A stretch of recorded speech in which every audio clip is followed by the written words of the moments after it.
이 시간 우리가 살펴볼 내용은 최근에 지금 큐티를 하고 있는 이 다윗 왕의 인구조사 사건입니다. 하나님 마음에 합한 사람인 이 다윗의 삶에도 큰 오점이 있었습니다. 큰 범죄가 있었는데요. 밧세바를 간음한 사건과 그리고 오늘 본문에 나오는 인구조사를 한 사건이에요. 이 두 사건이 대략 언제쯤 일어났느냐? 밧세바 간음 사건은 다윗이 대략 한 49세, 50세 정도에 일어난 사건으로 추정합니다. 오늘 본문에 소개된 이 인구조사 사건은 학자마다 추정하는 연도가 조금씩 다르기는 하지만 대략 다윗이 죽기 3에서 5년 전쯤으로 추정합니다. 그러니까 60대 중후반에 일어난 사건으로 추정합니다. 자, 이때의 다윗은 압살롬의 반란 사건과 세바의 반란 사건이 하나님의 은혜로 다 정리가 되고 궁으로 돌아와서 이미 안정을 되찾았을 때인데요. 궁에서 평안할 때 다윗의 마음에 교만이라는 죄가 찾아온 거예요. 죄인인 우리는 항상 잘 넘어지는 연약한 존재지만 힘들고 어려운 광야에서보다 편안하고 풍요롭고 안정적인 왕궁 같은 환경에 있을 때 더 잘 넘어지는 것 같습니다. 이 무렵 다윗은 갑자기 이스라엘의 병력 규모를 조사해보고 싶은 충동이 마음에 생겨서 인구조사 명령을 내렸는데요. 자, 그 내용이 오늘 본문 1절, 2절에 나옵니다. 자, 1절, 2절 한번 볼까요? 자, 1절, 2절 우리 한 목소리로 같이 읽겠습니다. 시작. 사탄이 일어나 이스라엘을 대적하고 다윗을 충동하여 이스라엘을 계수하게 하니라. 다윗이 요압과 백성의 지도자들에게 이르되 너희는 가서 브엘세바에서부터 단까지 이스라엘을 계수하고 돌아와 내게 보고하여 그 수요를 알게 하라 하니. 예. 자, 지금 이제 방금 말씀을 읽어보니까 사탄이 다윗을 충동해서 이스라엘을 계수하게 했고, 그래서 결국은 다윗이 이제 요압과 그리고 리더들에게 결국은 인구조사를 명하는 그 모습을 보았습니다. 사실 여러분 인구조사 자체가 나쁜 것은 아닙니다. 민수기를 보면 하나님께서 인구조사를 명하셨을 때도 있잖아요. 인구조사 자체가 죄가 아니에요. 인구조사 자체가 나쁜 게 아니라 다윗이 인구조사를 하는 그 동기, 그 동기가 하나님 보시기에 악했던 거죠. 압살롬과 세바의 반란이 이제 하나님의 은혜 가운데 다 정리가 되고 주위의 나라들을 정복하고 나자 다윗의 마음속에 은근히 자신의 왕국을 과시하고자 하는 마음이 생겼던 것 같습니다. 그래서 인구조사를 명한 거예요. 나의 왕국이 어느 정도 규모인지를 알기 위해서, 과시하기 위해서. 그리고 또 한 가지의 동기는 다윗의 믿음이 이제 과거보다 연약해져 버렸어요. 그래서 믿음이 연약해지자 하나님보다 군사력을 더 의지하는 마음이 생긴 것입니다. 어느 순간부터 하나님보다 군사력이 더 든든하게 여겨진 거예요. 그래서 인구조사를 통해서 군사력이 어느 정도 되는지 알아보고 싶었던 것입니다. 이런 다윗의 교만과 불신앙이 결국은 이 교만과 불신앙의 이 좋지 않는 생각과 마음이 다윗 안에 있었을 때 그때 사탄이 다윗을 충동했고 충동질을 했고 다윗은 그 사탄의 충동질에 그대로 넘어가서 저항하지 못하고 물리치지 못하고 인구조사를 실시하게 된 겁니다.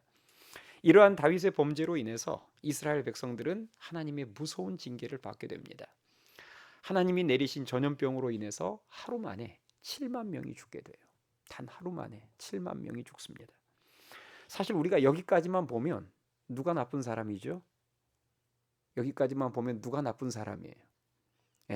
지금 모든 원인 제공한 사람이 누구예요? 다윗이죠. 여기까지만 보면 다윗만 나쁜 사람입니다. 지도자 한 사람이 무고한 백성 7만 명을 죽게 만든 사건으로만 보여요. 그러나 성경은 이 사건을 다른 관점에서도 우리에게 보여줍니다. 다윗의 인구조사 사건이 사무엘서에도 기록이 되어 있거든요. 사무엘서 사무엘하 마지막 장에 기록이 되어 있는데 그 병행 본문인 사무엘하 24장 1절에 보면 이 사건의 배경을 이렇게 기록해 놓고 있습니다. 제가 읽어 드릴게요. 여호와께서 다시 이스라엘을 향하여 진노하사 그들을 치시려고 다윗을 격동시키사 가서 이스라엘과 유다의 인구를 조사하라 하신지라. 여호와께서 이스라엘을 향하여 진노하사 그 이스라엘 백성들을 치시려고 다윗을 격동시켰다고 사무엘서에는 기록이 되어 있어요. 그러니까 하나님께서 이스라엘 백성들의 죄에 진노하셔서 그들을 치시기 위해 사탄이 다윗을 격동시켰을 때에 막지 않으시고 내버려 두셨다는 말씀입니다. 그렇다면 하나님께서는 이스라엘 백성들의 어떤 죄에 대해서 이렇게 진노하셨을까요? 인구조사 사건 이전에 나온 이스라엘 백성들의 죄악은, 대표적인 죄악은 앞서 언급했던 압살롬의 반란 사건과 세바의 반란 사건입니다. 두 사건의 공통점이 뭐예요? 압살롬의 반란 사건, 세바의 반란 사건, 공통점이 있죠. 공통점이 뭐예요? 이 두 사건은 모두 하나님이 세우신 권위와 질서에 대적하는 이스라엘 백성들의 죄였습니다. 맞죠? 두 사건 다 하나님이 세우신 질서와 권위에 대적했던 죄악들이었어요. 중요한 것은 그 반란에 많은 이스라엘 백성들이 동참했다는 것입니다. 하나님께서는 이러한 이스라엘 백성들의 죄에 진노하사 그들을 치시기 위해 다윗이 인구조사의 죄를 지으려 할 때 막지 않으시고 내버려 두신 거예요. 우리가 여기서 하나 알 수 있는 사실은 다윗의 범죄 안에 누구의 죄악도 포함되어 있었다? 이스라엘 백성들의 죄악도 포함되어 있었다는 것입니다. 한마디로 이스라엘 백성들이 하루에 7만 명이나 죽는 이 국가적인 재앙의 책임이 지도자인 다윗에게만 있었던 것이 아니라 하나님의 질서와 권위를 거슬렀던, 대적했던 이스라엘 백성들에게도 그 책임이 있었다는 거예요. 만일 이스라엘 백성들이 이때 영적으로 깨어 있었다면 이전에 그렇게 신실하던 다윗이 범죄하는 모습 속에서 누구의 죄를 발견할까요? 자신의 죄들을 발견하죠. 영적으로 깨어 있었다면 이전에 그렇게 신실하던 다윗이 범죄하는, 변질되는 그 모습 속에서 자신들의 죄를 발견하겠죠. 하나님이 세우신 질서와 권위를 무시하고 반역을 일으켰던 우리들의 죄악 때문에 하나님께서 지도자의 잘못된 결정을 통해서 결국은 우리를 이렇게 치시는구나 깨닫고 회개했을 것입니다. 그러나 영적으로 깨어있지 못하고 잠들어 있으면 지도자인 다윗만 비난하지 자신들은 회개하지 않습니다. 이런 모습은 가정에서도 얼마든지 있을 수 있어요. 가정에서도 부모가 범죄한 이후에 부모가 죄를 짓고 회개하지 않고 있거나 영적으로 정신 못 차리고 있을 때 하나님은 그런 부모를 징계하시기 위해서 자녀들의 잘못된 결정이나 죄를 방치하시기도 합니다. 이때 영적으로 깨어있는 부모들 같으면 자녀들의 그 잘못된 결정과 그 잘못된 죄악의 모습 속에서 누구의 죄악을 발견할까요? 자신의 죄악을 발견하고 깨닫고 회개하는 기회로 삼겠죠. 그러나 깨어있지 못한 부모들은 오직 자식에게만 문제가 있는 것처럼 말합니다. 물론 모든 리더의 범죄 안에 백성들의 죄가 포함되어 있다고 말할 수 없고 모든 자녀들의 범죄 안에 부모의 죄가 포함되어 있다고 말할 수는 없지만 그러나 그런 경우도 얼마든지 있을 수 있다는 것을 우리는 오늘 이 인구조사 사건을 통해서 깨닫게 되는 것이고 그래서 지도자가 범죄하고 배우자가 범죄하고 자녀가 범죄했을 때 나의 죄를 가장 먼저 살피면서 회개할 수 있는 기회로 삼아야 될 줄 믿습니다. 얼마든지 그럴 수 있다는 거예요. 지금 우리나라의 상황이 매우 좋지 않습니다. 여러분이 다 아시는 것처럼 어젯밤 우리나라 대통령이 비상계엄을 선포해서 6시간 동안 온 나라가 발칵 뒤집혔습니다. 누가 봐도 경솔하고 잘못된 결정이었어요. 다행히 짧은 시간 안에 비상계엄이 해제되기는 했습니다마는 이 사건으로 인해서 나라가 더 어려워지고 혼란스러워진 것은 사실입니다. 이런 상황에서 크리스천들이 어떻게 반응을 해야 될까요? 가장 먼저 우리 크리스천들이 해야 될 반응은 우리의 죄부터 살피는 것임을 믿으실 수 있기 바랍니다. 혹시라도, 그렇죠? 혹시라도 국민들인 우리들의 죄 때문에 하나님께서 그런 우리들을 치시고 징계하시기 위해서 이 나라 리더의 잘못된 결정을 막지 않으시고 내버려 두시지 않으셨는지를 우리가 살펴야죠. 그래서 만약에 우리의 죄가 조금이라도 깨달아진다면 그것부터 회개해야 될 줄 믿습니다. 저는요, 제가 청년의 때에 제 모교회가 영적으로 처참하게 무너지는 장면을 제가 옆에서 똑똑히 봤습니다.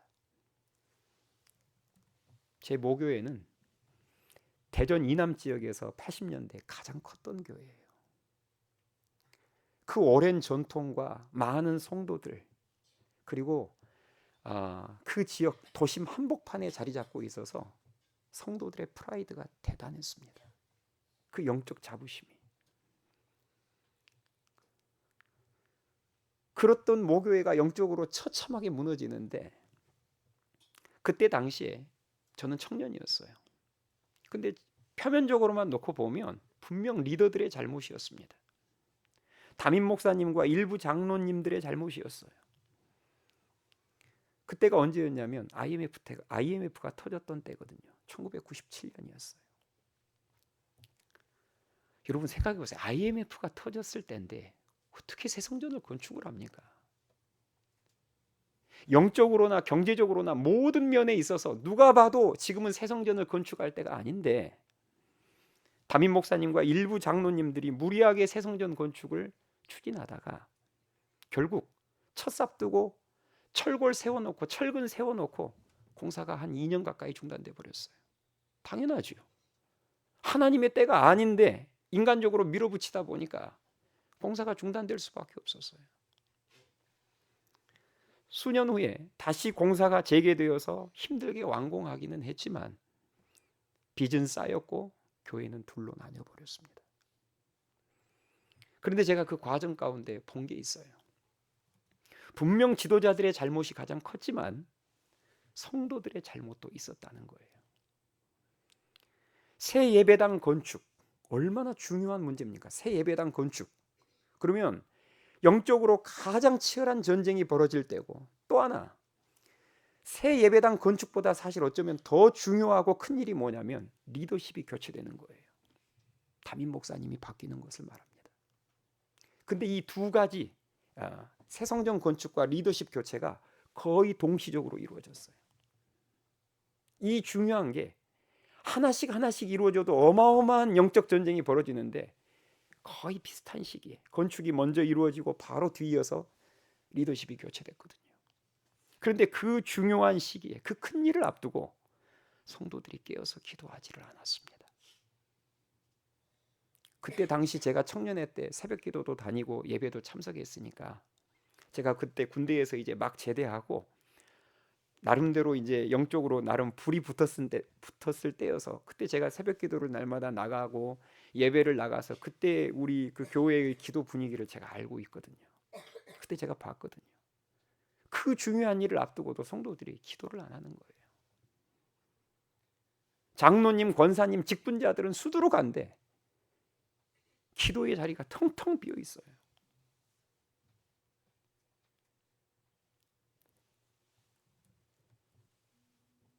저 역시도, 그러면 저만 잘났느냐? 그렇지 않아요. 저도 당시에 깨어서 기도하지 않는 성도들 중에 한 명이었어요. 그런 청년부 회원이었습니다. 당시에 고성이 오가는 회의만 있었지, 평가와 비판과 뒤에서 수군거림만 있었지, 성도들이 정말 깨어서 간절히 기도하지 않았습니다. 제가 그 장면을 봐서 알아요. 교회의 오랜 전통과 규모를 자랑하면서 성도들이 너무 많이 교만해져 버린 거예요. 그 교만함이 어떤 모습으로 나타났느냐? 교회 각 부서, 각 기관에서 이런저런 다툼과 분열의 문제로 나타났습니다. 당시 제가 몸담고 있었던 청년부 안에서도 분열과 다툼의 문제가 있었어요. 대형 참사의 전조 증상이 있었다는 말입니다. 제가 그 모습을 기억하고 있습니다. 하나님은 그렇게 영적으로 잠들고 교만해진 성도들을 징계하시기 위해서 리더가 잘못된 결정을 내리는 것을 막지 않으셨어요. 예배당 건축한 이후에 새 리더를 세울 때에도 좋지 않은 리더가 세워지는 것을 하나님께서는 내버려 두셨습니다. 그 결과 담임 목사님이 새 예배당 건축하고 새 담임 목사님이 오신 지 얼마 되지 않아서 교회는 큰 다툼 가운데 두 개로 나뉘어버렸습니다. 놀랍지 않습니까? 새 예배당을 건축하고 리더십이 바뀌었으면 교회는 더 부흥해야 되는데 예배당 건축하고 리더십 바뀐 이후에 2, 3년 지나서 교회는 두동강 나버렸어요.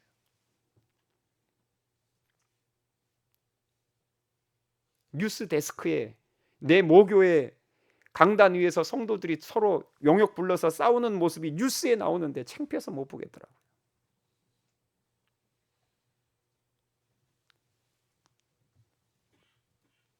안타까운 것은 지금도 그로부터 지금 세월이 상당히 지난 지금까지도 그 모교의 성도님들 중에는 지도자 탓만 하고 있는 성도들이 꽤 많다는 것입니다. 지도자의 죄악 속에서 자신의 죄악을 보지를 못하는 거예요. 그러다 보니 예배당이 바뀌고 지도자가 다시 새로 바뀌어도 더 나아질 게 없는 겁니다. 무슨 말인지 아시겠어요? 지도자의 죄악 속에서 내 죄악을 보지 못하면 그러면 지도자를 바꾸고 예배당을 바꿔도 교회는 더 나아질 수가 없는 거예요. 그러나 하나님께서 귀하게 쓰시는 사람들은 지도자의 죄악 가운데에서, 배우자의 죄악 가운데에서, 자녀들의 죄악 가운데에서 자신의 죄악을 발견하고 회개의 기회로 삼습니다. 그래서 항상 모든 개혁의 출발점을 자신의 회개로 삼습니다. 이게 하나님이 귀하게 쓰시는 사람들의 특징이에요. 가장 대표적인 모델이 되는 사람이 저는 느헤미야라고 생각합니다. 느헤미야가 어느 날 동생 하나니를 통해서 조국의 처참한 상황을 듣게 되죠. 그때 느헤미야는 하나님의 징계와 이스라엘 백성들의 죄악 속에서 자신의 죄를 봅니다. 이게 참 놀라운 부분이에요. 하나님의 징계 속에서 나라는 완전히 황폐화돼 버렸고 이방 민족들에게 처참하게 짓밟혀 버렸고 이스라엘 백성들은 죄악 가운데에서 뿔뿔이 흩어지는 그 상황 속에 그 소식을 전해 들은 느헤미야가 그들의 이스라엘 백성들의 죄악 가운데 자신의 죄를 봐요. 그래서 하나님께 기도할 때 느헤미야가 이렇게 기도를 합니다. 느헤미야 1장 6절에 보니까 제가 읽어드릴게요. 주는 귀를 기울이시며 눈을 여시사 종의 기도를 들으시옵소서. 나와 내 아버지의 집이 범죄하여 주를 향하여 크게 악을 행하여 주께서 주의 종 모세에게 명령하신 계명과 율례와 규례를 지키지 아니하였나이다. 여러분, 이 느헤미야 기도를 어떻게 생각하세요? 사실 느헤미야는 조국에 있지도 않았던 사람입니다. 정말 똑바른 믿음의 사람이었어요. 근데 느헤미야가 지금 하나님의 징계 가운데 있는 조국의 소식을 듣고 그 이스라엘 백성들의 죄악의 소식을 듣고 가장 먼저 나와 내 아버지의 집이 범죄했다고 하면서 자신의 회개의 기회로 삼습니다. 느헤미야는 하나님의 징계 가운데 조국이 처참하게 폐허가 되었을 때 촛불 집회를 선동하지 않았어요. 지도자가 이 나라를 다 망쳐놨다, 우리 촛불 들고 광화문으로 가자, 그러지 않았습니다. 사실 느헤미야가 얼마든지 그럴 수 있잖아요. 느헤미야는 지도자 탓만 하고 있지 않았고 이스라엘 백성들의 죄만 지적하고 있지도 않았습니다. 이스라엘 백성들의 죄악 속에서 가장 먼저 자신의 죄를 본 거예요. 그래서 나와 내 아버지의 집이 범죄하여 큰 악을 행했다고 자백하며 눈물로 기도한 것입니다. 하나님은 이런 자를 통해서 진정한 개혁의 역사를 이루셨음을 믿으실 수 있기 바랍니다. 그러므로 이 나라의 리더가 잘못된 결정을 내려서 나라가 혼란스럽고 더욱 어려워진 이때에 누구를 탓하기 전에 자신의 죄부터 돌아보며 나의 죄를 회개하는 기회로 삼으실 수 있기를 주님의 이름으로 축원합니다. 우리가 오늘 말씀을 보면서 두 번째로 깨달아야 될 것은 리더가 참 중요하다는 거예요. 리더가 참 중요하기 때문에 우리는 늘 누구를 위해서 기도해야 된다? 리더를 위해서 기도해야 된다는 사실을 깨닫게 됩니다. 인구조사 사건 하나만 보더라도 우리는 리더가 얼마나 중요한지를 알 수 있습니다. 다윗이라는 리더가 내린 바른 결정들이 이스라엘을 승리로 이끌었던 것을 우리는 앞에서 봤잖아요. 그렇죠? 네. 리더가 깨어 있을 때, 리더 한 명이 깨어 있을 때 하나님께서는 어디로 가든지 이기게 해 주셨습니다. 그러나 반대로 다윗이라는 리더가 내린 잘못된 결정 하나가, 리더가 교만함에 빠지고 죄악에 빠져서 잘못된 결정을 내렸을 때 그 잘못된 결정 하나가 백성 7만 명을 죽게 만들잖아요. 리더가 너무 중요해요. 그래서 마귀의 공격은 항상 리더에게 집중됩니다. 리더 한 사람만 무너뜨리면 나머지 무너지는 것은 시간 문제거든요. 그래서 하나님께서는 디모데전서 2장 1절에서 이런 말씀을 하셨어요. 그러므로 내가 첫째로 권하노니 모든 사람을 위하여 간구와 기도와 도고와 감사를 하되 임금들과 높은 지위에 있는 모든 사람을 위하여 하라. 이는 우리가 모든 경건과 단정함으로 고요하고 평안한 생활을 하려 함이라. 아멘. 내가 첫째로 구하노니 모든 사람을 위해서 간구하되 특별히 임금들과 높은 지위에 있는 사람들을 위해서 하래요. 이게 하나님의 명령입니다. 성경이 이처럼 리더를 위해서 항상 기도해야 될 것을 강조하고 있지만 솔직히 우리들의 현실을 돌아보면 우리는 한 집의 리더인 가장을 위해서, 그리고 회사의 사장님을 위해서, 교회의 목사님과 리더들을 위해서, 대통령을 위해서 별로 기도하지 않습니다. 그래놓고 문제가 터지면 비난과 정죄만 하는 거예요. 저 역시도 어제 대통령이 비상계엄 내리는 모습을 보고, 그 비상계엄 내리는 모습을 보고 오늘 설교를 준비하면서 제가 되돌아봤어요. 내가 이 나라 최고의 지도자인 대통령을 위해서 그동안 얼마나 기도했을까? 오래 생각할 것도 없었습니다. 잠깐만 생각해봐도 할 말이 없더라고요. 할 말이 없고 회개가 됐습니다. 내가 이 나라 최고의 지도자를 위해서 늘 기도하면 주로 교회 성도들을 위해서는 기도를 많이 하는데 정작 지도자인 대통령을 위해서는 너무 기도를 소홀히 했구나. 이게 제 솔직한 본심입니다. 하나님의 말씀을 어긴 거잖아요. 분명히 하나님께서는 임금들을 위해서, 높은 지위에 있는 자들을 위해서 기도를 하라고 명령하셨는데, 그러므로 우리는 이번 비상계엄 사건을 계기로 해서 지도자를 위한 기도를 다시 시작해야 될 줄 믿습니다.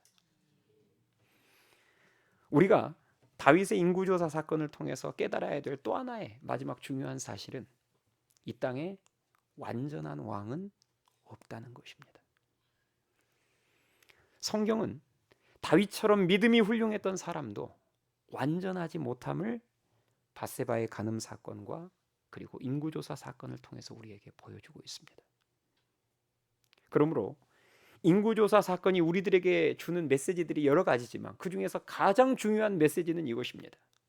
다윗도, 그 믿음이 훌륭했던 다윗도 부족한 죄인이라는 거예요. 완전한 왕이 될 수 없다는 것입니다. 완전한 중보자가 될 수 없다는 거예요. 다윗도 완전한 왕, 완전한 중보자가 될 수 없기에 너희 죄인들에게는 진정한 중보자, 진정한 왕이 필요한데, 그 왕은 오늘 본문 끝부분에 나오는 오르난 타작마당에서 바친 그 화목제물의 실체가 되시는 예수 그리스도라는 것입니다.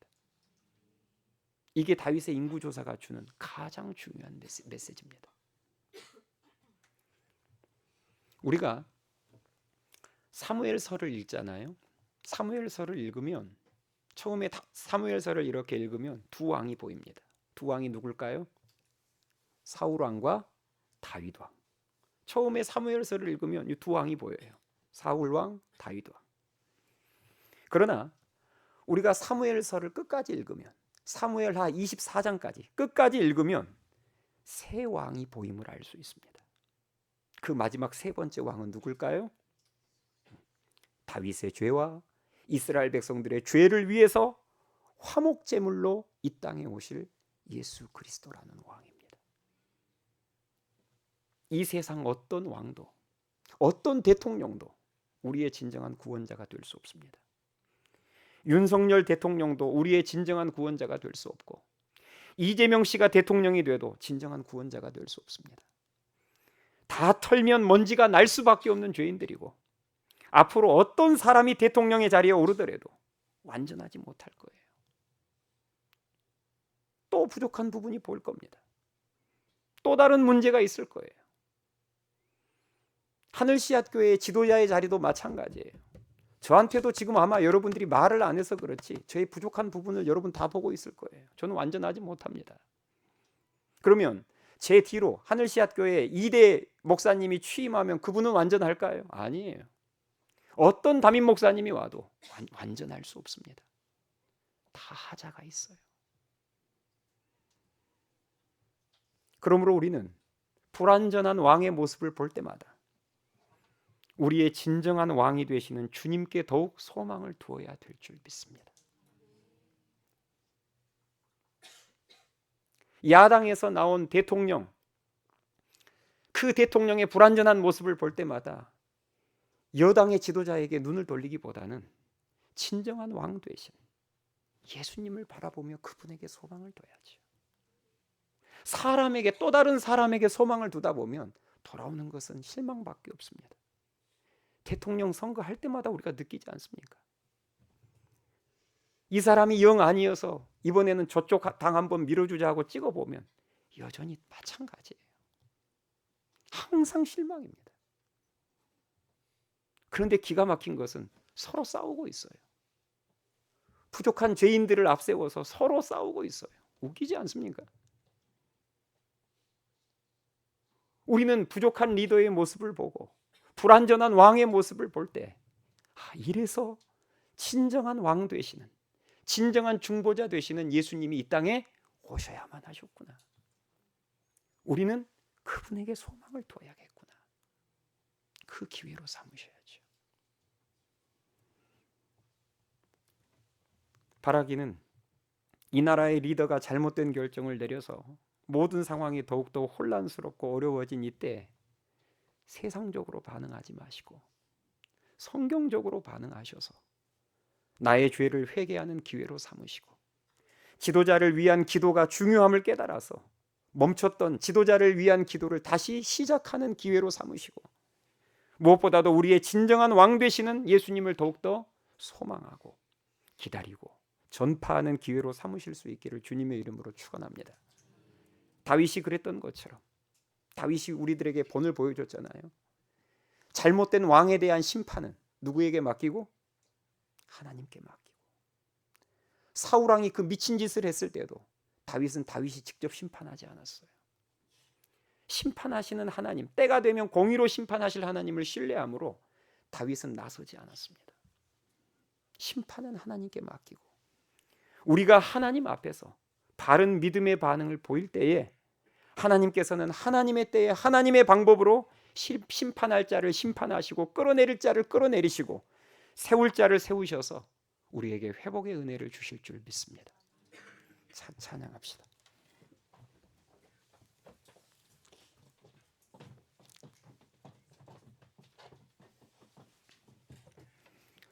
오늘 주신 말씀 생각하면서 우리 다 같이 찬양합시다.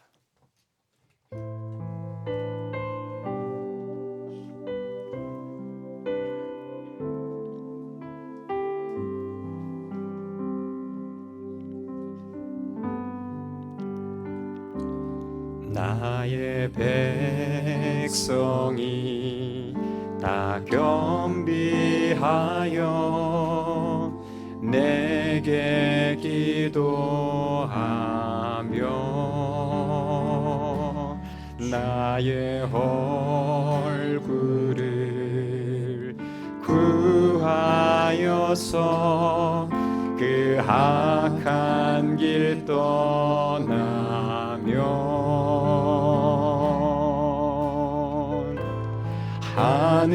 하늘에서 듣고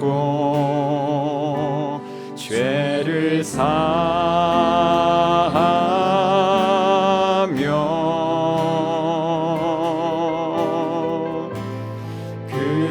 그들의 땅을 고치리라.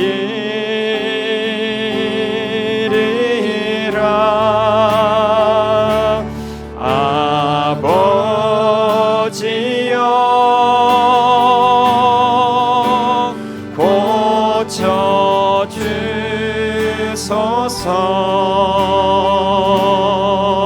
고쳐주소서. 이 나라 주의 것 되게 하소서.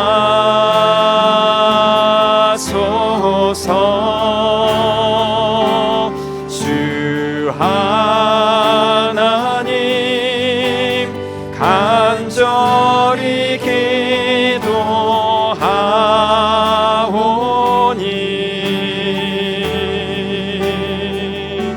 상한 이 땅 새롭게 하소서. 2절 고백합니다. 무릎 꿇고 다 겸비하여 무릎 꿇고 다 겸비하여 주께 기도하리. 주의 얼굴을 구하여서 그 악한 길 떠나리.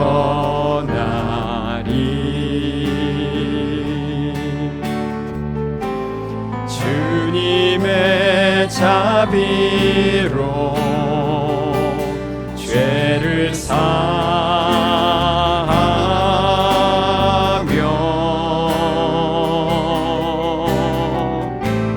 주님의 자비로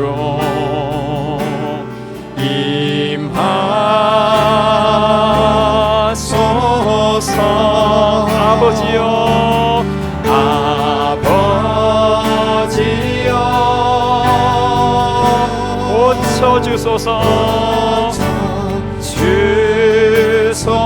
주소서. 이 나라 주의 것 되게 하소서. 이 나라 주의 것 되게 하소서. 주 하나님 간절히 기도하오니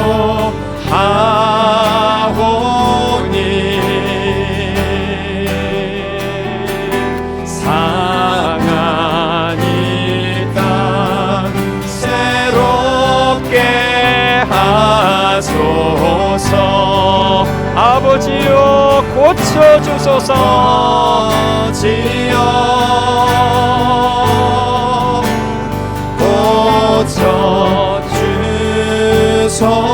고쳐주소서. 이 나라 주님의 것 되게 하소서. 이 나라 주의 것 되게 하소서. 주 하나님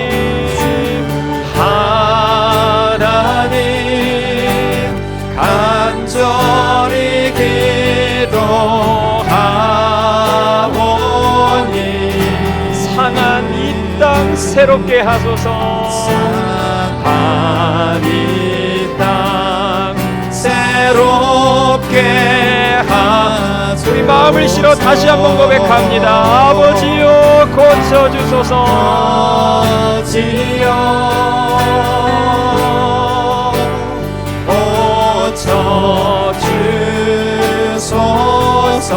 고쳐주소서. 이 나라 주님의 것 되게 하소서. 이 나라 주의 것 되게 하소서. 주 하나님